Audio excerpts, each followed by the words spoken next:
Monsieur le préfet, madame la secrétaire générale, mesdames et messieurs les députés, madame la sénatrice nous a quittés, mais elle était avec nous il n'y a pas longtemps, mesdames et messieurs les maires, monsieur le maire, qui nous accueillait dans votre belle ville. L'art roman est au cœur de cette journée.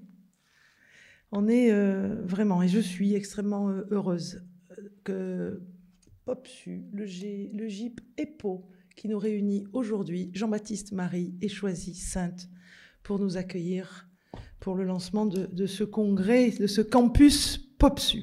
Alors c'est un vrai honneur pour moi d'ouvrir ce campus POPSU, organisé autour de 3 jours de réflexion et de débat entre chercheurs, élus locaux, acteurs de terrain, pour inventer les solidarités territoriales de demain face à toutes les transitions et particulièrement la transition écologique. Alors c'est à Saintes que s'organise cet événement majeur. Oui, je pense qu'on est à la bonne adresse, monsieur le maire, au sein de cette magnifique abbaye aux Dames. Saintes est à la croisée des enjeux contemporains. C'est une ville moyenne au cœur d'un territoire rural qui fait rayonner l'agriculture, l'industrie ou encore, bien sûr, le patrimoine. C'est aussi une ville en première ligne des défis climatiques. Si ces enjeux se rencontrent dans bon nombre de territoires, on peut dire que vous avez ici toujours cherché à singulariser les réponses et les solutions. Je pense aux opérations de revitalisation urbaine particulièrement exemplaires que vous avez menées avec l'appui des programmes nationaux de mon ministère tels que ACV, Action Cœur de Ville de la NCT. Je crois que vous êtes les 2 seules villes avec Rochefort de ce département qui avaient été labellisées Action Cœur de Ville. C'est tout simplement de l'ingénierie que l'on cofinance ensemble, État et mairie, pour ceux qui ne connaissent pas ce programme, qui vise à véritablement travailler sur l'attractivité, la réhabilitation, l'aménagement de nos communes. Le concours d'architecture et d'urbanisme du GIP EPO, qui fait ici l'objet de l'îlot Arc de Triomphe avec la création de près de 70 logements. C'est donc un beau symbole que ce campus POPSU se tienne chez vous, monsieur le maire, à Saintes. Le campus POPSU est une occasion inédite d'inventer un nouveau dialogue territorial. POPSU, c'est le dialogue entre science et action publique, c'est aussi le dialogue entre l'innovation et les politiques publiques. C'est une alchimie entre 2 mondes qui trop souvent s'ignorent. Celles et ceux qui pensent nos territoires et celles et ceux qui les font. Vous formez une communauté d'acteurs, de chercheurs et d'élus engagés pour faire vivre ce dialogue et je tenais à vous en remercier, chers amis scientifiques et chercheurs qui êtes avec nous aujourd'hui et qui allez travailler pendant 3 jours pour nos concitoyens. Pour la première fois, à l'occasion de ce campus, les 2 programmes de POPSU sont rassemblés. POPSU Territoire, celui qui nous préoccupe aujourd'hui, et POPSU Transition. C'est une belle invitation à dépasser l'opposition entre ville et campagne, parce que les solutions, on le sait, et les scientifiques ne cessent de nous le rappeler, se situent dans le dialogue entre ville et campagne et dans la réciprocité des territoires. Face aux crises que nous connaissons, je crois que nous réussirons, cherchant à saisir les territoires, à travers leur capacité à tisser des liens et non plus au prisme déformant de leurs différences.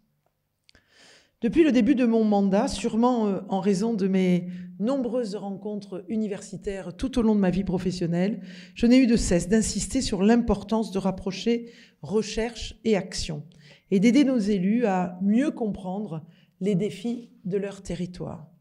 En particulier les élus de nos petites villes et de nos communes rurales. J'ai pu annoncer ce matin à Saint-Jean-d'Angely l'installation du Conseil scientifique de France Ruralité qui permettra de nourrir et d'évaluer nos politiques publiques en direction des ruralités. Donc France Ruralité, c'est un programme de politique publique annoncé par la Première ministre le 15 juin et qui vise tout simplement à améliorer la qualité de vie de nos habitants en ruralité, en partenariat étroit avec les élus locaux. J'ai oublié de saluer madame la conseillère départementale. Et je vous prie de m'en excuser parce que quand on parle des collectivités locales, c'est bien sûr les maires, c'est les intercommunalités, c'est les départements et c'est les régions. C'est un programme national, POPSU Territoire, et cette nouvelle session qui s'ouvre aujourd'hui, qui a su profondément renouveler la recherche sur les ruralités. Il est désormais un dispositif clé de mon ministère, dans le sens où il est essentiel pour nos élus et pour l'analyse de nos territoires. Donc j'ai eu le plaisir d'accueillir à l'hôtel de Beauvau, au siège de mon ministère, le jury national de sélection conduit sous la présidence de Jean-Marc Hoffner, que je salue chaleureusement. Le Girondin Jean-Marc, il est là. J'ai désormais l'honneur d'annoncer ici les lauréats du programme POPSU Territoire, qui sont au nombre de 17. 17 territoires. Alors pour tous ceux qui n'êtes pas familiers avec POPSU, avec le lancement de ce campus, vous dire que qu'est-ce que c'est qu'un territoire qui est labellisé. Ils sont 17, c'est tout simplement des communes que je vais vous lister, qui vont bénéficier de travaux de recherche, 2, 3 scientifiques qui vont venir travailler avec monsieur le maire, madame le maire, ce matin, Saint-Jean-d'Angély qui fait partie des territoires labellisés, et ils vont pouvoir réfléchir à comment la commune se projette demain. Comment elle se projette au travers de la vision que les élus locaux portent sur leur commune, bien sûr, mais comment les citoyens, comment les entreprises, comment le territoire communal se projette. Et c'est pas toujours facile, en ruralité, d'avoir cette capacité d'abstraction, de projection. Et c'est là où les travaux de recherche-action qui sont conduits par les scientifiques qui sont là aujourd'hui, les 19 scientifiques qui composent le Conseil scientifique de France Ruralité vont véritablement travailler main dans la main avec les maires ou les élus locaux pour porter cette vision pour leur territoire. Alors créons Tsengoni, Awala Yalimapo, vous imaginez où est ce village, de la communauté de communes du Clunisois, de Bélin-Bélier, des Aubonnes, la communauté de communes de Chavanon-Combrailles, de Volcan, de Gourdon, de Tonnerre, de Saint-Giron, de Carjac, de Saint-Éloi-les-Mines, de Quiberon, de Merpins, de Saint-Jean-d'Angély où on était ce matin, où on a lancé le conseil scientifique, je vous le disais, de France Ruralité, le plateau de Gergovie et de la communauté de communes de Lubé-Serponçon. Donc vous voyez toutes ces communes, c'est 17 communes qui vont bénéficier de ces travaux de recherche. Et je le disais ce matin, mais je vous le redis, au-delà de cette production de connaissances qui va être faite par cette recherche-action conduite par tous ces scientifiques extrêmement divers, on va trouver des économistes, des urbanistes, des juristes, des aménageurs, des sociologues, qui vont travailler. Et en fait, c'est cette communauté de scientifiques, quelques-uns par village, bien sûr, qui vont produire de la connaissance. Mais cette connaissance, elle va être mise en lumière par des films, par des écrits, par des publications. Et c'est, à mon sens, conduit par Jean-Marie, que je veux saluer, Jean-Baptiste Marie, que je veux saluer, que ce GIP EPO transforme cette connaissance scientifique, la vulgarise, la démocratise et la fait connaître à la fois des habitants, mais aussi des autres communes qui peuvent candidater l'an prochain pour être labellisées POPSU Territoire.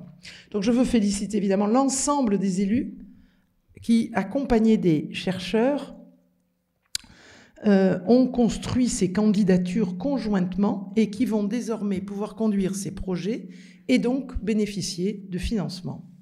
Je remercie également l'ensemble des partenaires, en premier lieu la Direction générale de l'aménagement, du logement et de la nature, grosse direction du ministère de Christophe Béchu, dont je vous dirai quelques mots après, l'ANCT, qui est l'Agence nationale de cohésion des territoires dont je suis ministre de tutelle, et de la Banque des territoires. Donc on voit bien qu'on a des ministères, des administrations, on voit bien qu'on a cette pépite du JPEPO qui porte ses programmes de recherche POPSU, qui fédère lui-même 250 scientifiques. Et puis, on a nos élus locaux avec lesquels on ne pourrait rien faire pour améliorer sans qui on ne pourrait rien faire pour améliorer la qualité de vie de nos concitoyens. Alors, ces 17 collectivités lauréates sont le reflet vibrant de notre pays et de nos ruralités, en montagne, sur les littoraux, alors en croissance ou en décroissance, en Outre-mer comme dans l'Hexagone. Elle rassemble, ces 17 collectivités lauréates, pour cette nouvelle session un peu plus de 200 chercheurs de tous horizons et de toutes disciplines. Notre ambition est immense. À travers ce travail, trouver des leçons pour l'avenir sur la façon dont on habite dans ces territoires. C'est bien cela qui est au cœur du programme POPSU. C'est l'idée d'apprendre de nos territoires. Donc en parfaite articulation avec Christophe Béchu, ministre de la Transition écologique et de la cohésion des territoires, nous avons souhaité déployer un nouveau programme, POPSU Transition, dans la perspective de mesurer la contribution des territoires aux politiques de transition et à la planification écologique nationale. Donc vous voyez qu'on a des travaux de recherche qui s'appellent POPSU Métropole pour les accompagner dans leurs enjeux de très grandes villes, POPSU Territoire pour les accompagner avec cette communauté de scientifiques sur des enjeux de ruralité, et on crée POPSU Transition pour accompagner tous les territoires sur les transitions et particulièrement sur la transition écologique. Donc POPSU Transition, co-construit, copiloté, cofinancé avec 23 collectivités locales. Ces grandes villes et métropoles vont être auscultées entre 2023 et 2027 par des équipes de chercheurs dans une variété de domaines. L'aménagement à l'épreuve de la sobriété foncière, la préservation de la biodiversité, la cohésion et la justice sociale, les économies d'énergie, la gestion des ressources en eau, autant de travaux qui s'annoncent passionnants et aussi tout simplement utiles pour enrichir les politiques locales, utiles pour nourrir bien sûr nos politiques nationales. Enfin, mobiliser la recherche pour nos territoires, c'est s'appuyer sur des étudiants de notre pays qui ne cessent de produire des travaux foisonnants, une richesse qui est aujourd'hui largement sous-exploitée. Alors je suis convaincue que les étudiants sont des atouts pour accompagner les évolutions de nos campagnes, petites villes et villages, pour renforcer l'action des programmes à destination des ruralités, et en particulier le programme France Ruralité. C'est pourquoi j'ai souhaité la mise en place d'un palmarès intitulé Palpite pour encourager les étudiants et professionnels de demain à se saisir des territoires ruraux pour y mener des travaux de fin d'études. Pendant toute ma vie professionnelle, dans le privé, j'ai été amenée à intervenir soit ponctuellement, soit de façon plus durable à l'université. Et ces étudiants, c'est l'avenir de nos territoires, c'est l'avenir de la France. Et donc je voulais vraiment qu'on démarre un programme pour nos étudiants. Alors ce palmarès Palpite, qui va labelliser au mois de novembre des étudiants, doit permettre de rassembler, faire connaître et diffuser les travaux de nos étudiants qui s'intéressent aux ruralités. Dès aujourd'hui, la plateforme en ligne Palpite est ouverte et peut recevoir les candidatures des étudiants de France. J'annoncerai à l'automne les premiers lauréats de ce palmarès, récompensés pour principalement leur audace, mais bien sûr la qualité de leurs travaux. Palpite sera aussi un lieu de soutien à la jeune recherche. Et il sera développé avec le ministère de l'Enseignement supérieur et de la Recherche. Il sera développé des financements de thèses et de l'accompagnement d'étudiants qui s'engagent dans nos ruralités. Parce que nous avons un besoin urgent de multiplier la production de connaissances, j'ai confié au directeur général du GIP EPO, cher Jean-Baptiste Marie, le pilotage d'une ambitieuse feuille de route pour une recherche réaffirmée sur nos enjeux territoriaux. Je voudrais juste, avant de conclure, revenir sur quelques mesures. Premièrement, la structuration d'une programmation de recherche et d'études entre 2023 et 2024. Un programme de travail sera défini et prendra pour objet un certain nombre de questions qui se posent avec une grande acuité dans notre pays. Comme j'ai pu l'annoncer le mois dernier dans le cadre du plan de lutte contre l'attrition des logements permanents en zone touristique, et vous connaissez bien en Charente-Maritime, j'ai confié au GIP EPO une étude prospective sur les dynamiques des territoires touristiques en Europe. Là, on est juste sur un sujet où, quand on a grandi en littoral, on ne peut plus racheter une maison, un appartement. C'est devenu trop cher. Et donc, on ne peut plus revenir sur les terres sur lesquelles on a grandi parce que ce sont soit des résidences secondaires, soit on y accueille des saisonniers, mais pas assez parce que nos hôtels, nos restaurants ont du mal aussi à loger les saisonniers. Donc là, on est sur un sujet prégnant sur tous les territoires touristiques sur lesquels on travaille, mais on aura bien besoin des travaux qui seront conduits par nos scientifiques. Deuxièmement, je souhaite que vous puissiez engager de nouvelles études autour de la diversité des stratégies territoriales face à l'enjeu démographique. La croissance démographique et de l'emploi ne sont pas des modèles uniques pour tous les territoires de France. Trop se focaliser sur des territoires gagnants serait une erreur. Cela conduit à laisser de côté des territoires qui, eux, ne gagnent pas de population, mais qui n'en sont pas moins pétris d'envie de se développer. Et donc nous devons les accompagner au même titre. Et c'est tout l'enjeu de ce second chantier. Je souhaite aussi que soit mené un travail sur la mobilité qui demeure un défi cardinal dans nos territoires ruraux, en particulier au prisme d'un enjeu émergent, celui de l'absence de mobilité ou du renoncement à la mobilité pour mieux en comprendre les sources et les leviers d'accompagnement. C'est cette absence de mobilité qui crée pour beaucoup de nos seniors l'isolement. Enfin, nous allons amplifier votre mission de caisse de résonance dans le débat public. À ce titre, la mission documentaire sur les territoires que nous avons initiée à Foix, en Ariège, sera renforcée par un partenariat étroit avec le ministère de la Culture. 15 films ont déjà été tournés, 9 ouvrages édités, 10 reportages photographiques réalisés, une série de podcasts. Tout ça, c'est le travail de ces scientifiques sur des territoires qui ont été labellisés les années précédentes. Je salue le partenariat étroit que le GIP EPO a pu sceller avec la Bibliothèque nationale de France, incarné aujourd'hui ici à Saintes avec l'exposition photographique « Ruralité en mouvement ». Pour conclure, dans un instant, vous assisterez à une table ronde sur les réciprocités territoriales, un sujet qui me tient particulièrement à cœur. Je suis en effet convaincue qu'aucune des grandes transitions ne pourra advenir sans une alliance des territoires, sans une véritable coopération entre les territoires. Et l'espace des problèmes est rarement celui des solutions.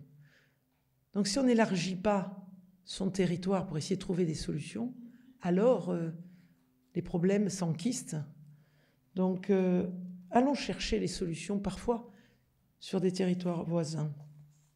Le dialogue entre les territoires est une nécessité pour pouvoir véritablement planifier par le bas la transformation écologique de nos territoires. Par le bas, ça veut dire par les territoires eux-mêmes, sans attendre que les ministères nous décidions. C'est fini ce temps. Même la politique de santé aujourd'hui, les projets qui marchent dans cette pénurie que nous connaissons tous de médecins, ce sont ceux, les maires, présidents d'intercommunalités, qui portent des projets et qui travaillent bien sûr avec les médecins libéraux du territoire ou de territoires plus éloignés, qui arrivent à porter des projets qui fonctionnent bien. Ce sont des projets qui partent du territoire et l'État est là pour le financer en fonctionnement ou en investissement. Mais l'initiative revient toujours au territoire aujourd'hui quand ça marche. Donc je pense qu'il est indispensable de porter un effort nouveau dans cette direction de réconciliation des territoires. Et donc, amis scientifiques, amis chercheurs,